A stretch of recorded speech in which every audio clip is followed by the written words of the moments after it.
Damai sejahtera Allah yang melampaui segala akal, kiranya mengawal hati saudara-saudara sekalian di dalam Kristus Yesus Tuhan kita. Amin. Selamat Hari Paskah saudaraku, bagaimana kabar? Semuanya pasti bersuka cita bukan? Dan dengan hati yang bersuka cita di Hari Paskah ini, mari kita menerima firman Tuhan, yaitu dari kitab Kisah Para Rasul, pasal yang ketiga, ayat 24 hingga ayat 26, saya bacakan untuk kita, mari kita simak dengan baik. Dan semua nabi yang pernah berbicara, mulai dari Samuel dan sesudah dia, telah bernubuat tentang zaman ini. Kamulah yang mewarisi nubuat-nubuat itu dan mendapat bagian dalam perjanjian yang telah diadakan Allah dengan nenek moyang kita, ketika ia berfirman kepada Abraham, oleh keturunanmu, semua bangsa di muka bumi akan diberkati. Dan bagi kamulah pertama-tama Allah membangkitkan hambanya dan mengutusnya kepada kamu, supaya ia memberkati kamu dengan memimpin kamu masing-masing kembali dari segala kejahatanmu. Demikian firman Tuhan. Saudara-saudaraku yang dikasihi Tuhan Yesus Kristus, hari ini kita beribadah untuk pesta hari kedua Paskah. Kita beribadah merayakan Paskah hingga 2 hari berturut-turut, karena peristiwa kebangkitan Yesus itu adalah hal yang sangat luar biasa. Karena kebangkitan Yesus itulah dasar iman kita. Dan di atas iman akan kebangkitan itulah Yesus mendirikan gerejanya, yaitu kita orang-orang percaya. Seperti dikatakan di 1 Korintus 15 ayat 14. Tetapi andai kata Kristus tidak dibangkitkan, maka sia-sialah pemberitaan kami, dan sia-sialah juga kepercayaan kamu. Bila Yesus tidak bangkit, maka sia-sialah iman kita. Tidak ada gereja.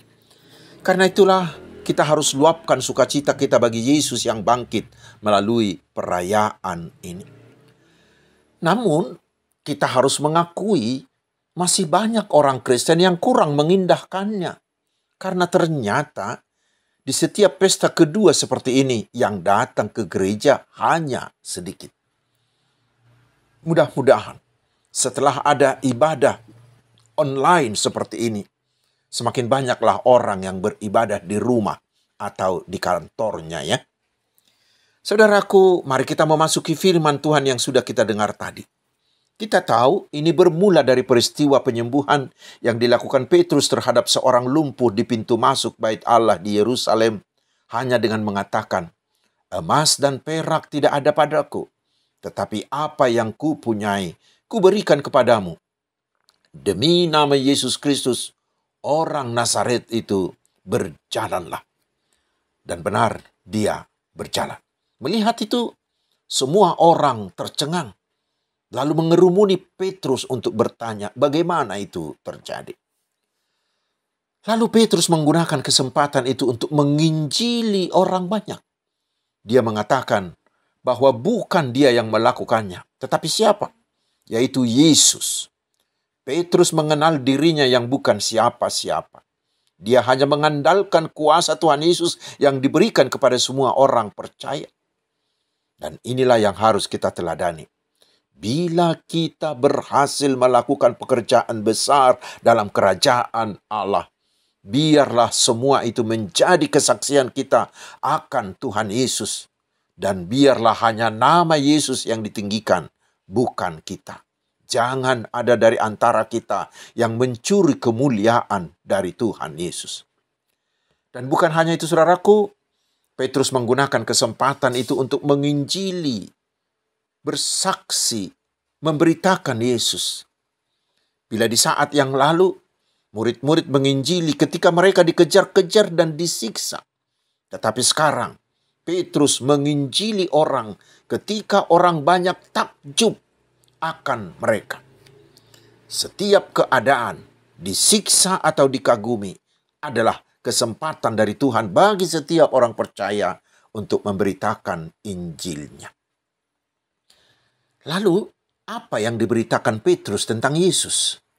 Inilah juga menjadi pelajaran bagi kita tentang kebangkitan Yesus.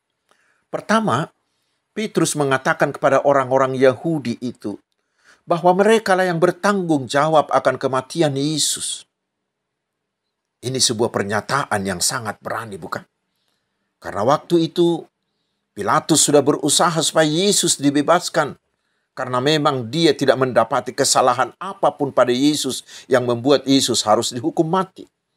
Tetapi bangsa Yahudi itu terus mendesaknya agar menyalibkan Yesus. Ayat 13. Itu sebuah dosa besar Yahudi. Karena mereka sudah menyerahkan orang yang tak bersalah untuk dihukum mati. Dan untuk memperkuat argumentasinya, Petrus mengatakan di ayat 14b. Tetapi kamu telah menolak yang kudus dan yang benar, serta menghendaki seorang pembunuh, yaitu Barabas, sebagai hadiahmu. Saudaraku, peneguran dosa adalah suatu elemen yang sangat penting dalam penginjilan.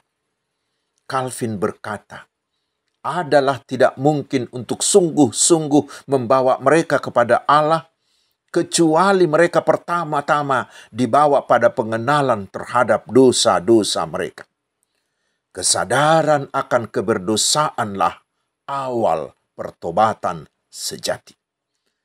Itulah gunanya bila di HKBP kita memperdengarkan hukum Taurat sebelum pengakuan dosa di ibadah minggu kita. Itu pula lah gunanya gereja HKBP mengajarkan hukum Taurat dalam katekisasi sidi. Bukan untuk sekedar menghafal, tetapi supaya dengan demikian kita disadarkan akan dosa-dosa kita. Karena dengan kesadaran keberdosaan itulah kita bisa mengaku dosa secara benar. Saudaraku, itulah juga yang harus kita lakukan, yaitu menyadari bahwa kita adalah orang berdosa dan kita turut menyalibkan Yesus dengan dosa-dosa kita. Dengan kesadaran inilah kita akan mengenal kebesaran kasih Allah bagi kita, dan itulah awal pertobatan sejati. Dan Petrus tidak berhenti dalam penginjilan tentang kesadaran keberdosaan tersebut. Tetapi di berikutnya, Petrus memberitakan jalan keluarnya. Dia memberitakan siapakah Yesus. Sekarang, mengapa itu perlu? Karena orang Yahudi berdosa dalam membunuh Yesus. Itu mereka lakukan karena ketidaktahuan mereka, ayat 17a. Dan salah satu penyebab manusia jatuh ke dalam dosa adalah ketidaktahuan. Karena itulah Yesus berdoa di kayu salibnya itu. Ya Bapa, ampunilah mereka, sebab mereka tidak tahu apa yang mereka perbuat. Lukas 23 ayat 34a. Karena itulah kita harus terus belajar dan belajar agar kita jangan berdosa karena ketidaktahuan kita.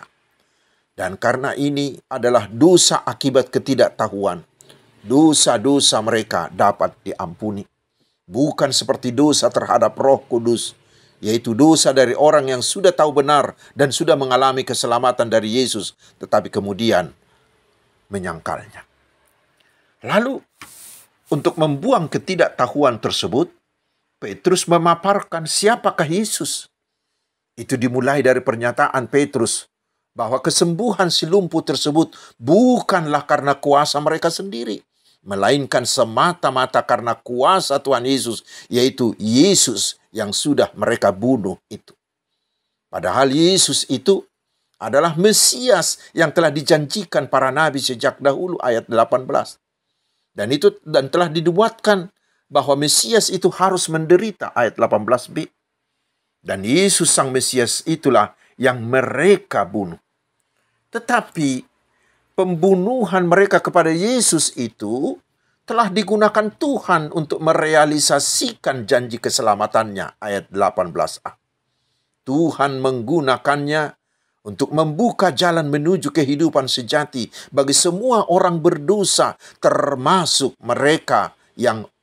bagi mereka yang membunuh Yesus. Dan sejatinya, kata Petrus di ayat 15, Yesus adalah pemimpin kepada hidup. Dialah pemberi kehidupan yang kekal. Karena sesudah orang Yahudi membunuhnya, Yesus dibangkitkan kembali oleh Allah, mengalahkan kuasa maut, membuka tali-tali kematian, dan menyediakan hidup kekal. Dan dengan kebangkitannya itu, Yesus menyatakan bahwa dia adalah Tuhan yang tidak bisa dikalahkan oleh apapun. Dan dia adalah Tuhan penguasa hidup dan maut. Yesus adalah penguasa atas segala-galanya dan tanpa batas. Dan sekarang, kuasa kebangkitan Yesus itulah yang menyembuhkan si lumpuh itu. Dan bukan hanya untuk menyembuhkan, tetapi Yesus yang bangkit itu telah menyelesaikan masalah utama manusia. Karena dengan kebangkitannya, Yesus mengalahkan musuh utama dan musuh terakhir manusia, yaitu dosa, iblis, dan kematian. Dengan kebangkitannya, Yesus telah menyediakan hidup kekal. Dan barang siapa yang percaya kepada Yesus, dia memang masih akan mengalami mati jasmani. Tetapi setelah itu, setelah Yesus datang kedua kali, semua orang percaya itu tidak akan mengalami kematian kedua atau kematian kekal, tetapi akan menerima hidup kekal bersama Tuhan Yesus selama-lamanya di sorga. Lalu sekarang saudaraku, jelaslah bagi mereka dan bagi kita siapakah Yesus itu. Dia adalah juru selamat satu-satunya yang bisa memberi kita keselamatan sempurna. Karena itu, di puncak penginjilannya di kesempatan ini, Petrus mengajak mereka semua di ayat 19 dan mengajak kita juga hari ini. Sadarlah dan bertobatlah supaya dosamu diampuni. Saudaraku, inilah sebuah metode penginjilan, juga metode dalam berkhotbah yang tidak boleh dilupakan, yaitu jangan hanya menegur dosa orang atau mereka yang diinjili, yang dapat membuat mereka tinggal dalam keputusasaan. Tetapi bawalah mereka kepada berita Injil, kepada berita sukacita bahwa di dalam Yesus sudah ada keselamatan. Dan kita harus menuntun agar mereka mau bertobat, supaya mereka mau berpaling dari dosa-dosa, dari jalan si iblis yang membawa hukuman neraka bagi mereka, dan beralih kepada Tuhan Yesus yang menuju hidup yang kekal. Dengan cara itulah kita dan mereka bisa diselamatkan. Karena ketika kita mau mengaku dosa, lalu bertobat, dan menerima Tuhan Yesus menjadi Tuhan dan Juru Selamat kita, lalu kita hidup di jalan Tuhan, maka Tuhan Yesus pasti akan memberi kita keselamatan. Dan kita juga pasti mewarisi hidup kekal. Itulah sukacita dan keluar biasaan dari kebangkitan Yesus yang tidak kita jumpai di agama manapun atau dimanapun. Karena itu terimalah Yesus dan tetaplah bersukacita karena Yesus telah bangkit dan kita pun pasti akan dibangkitkan. Amin. Marilah kita berdoa. Terima kasih ya Tuhan atas firman-Mu. Meteraikanlah itu di dalam hati kami, sehingga bagi kami semakin jelas bahwa Yesus benar-benar telah mengalahkan kuasa dosa dan iblis melalui kebangkitannya, sehingga tersedia hidup kekal bagi setiap kami yang percaya kepadanya. Ya Tuhan, biarlah dengan kuasa Roh-Mu, kami semakin dikuatkan seperti Petrus berani menyaksikan bahwa hanya di dalam Yesuslah ada keselamatan sempurna. Sehingga banyak orang yang mau percaya kepada Yesus, sehingga kerajaan-Mu semakin meluas. Ya Tuhan, biarlah dengan perayaan Paskah tahun ini, hati kami semua semakin bersuka cita. Semua beban-beban hidup, beban-beban penderitaan dan tangisan kami pasrahkan padamu ya Yesus, karena Engkau telah memenangkan kami dengan kebangkitan-Mu. Sehingga hati kami menjadi tenang, jiwa kami menjadi ringan, dan hidup kami menjadi penuh pengharapan. Terima kasih Bapa di sorga. Terpujilah Engkau Allah yang abadi penyelamat kami. Di dalam nama Yesus yang telah bangkit, Juru Selamat kami. Tuhan memberkati Engkau dan melindungi Engkau. Tuhan menyinari Engkau dengan wajah-Nya dan memberi Engkau kasih karunia. Tuhan menghadapkan wajah-Nya kepadamu dan memberi engkau damai sejahtera. Amin. Selamat Paskah saudaraku, tetaplah bersukacita. Tuhan Yesus memberkati kita.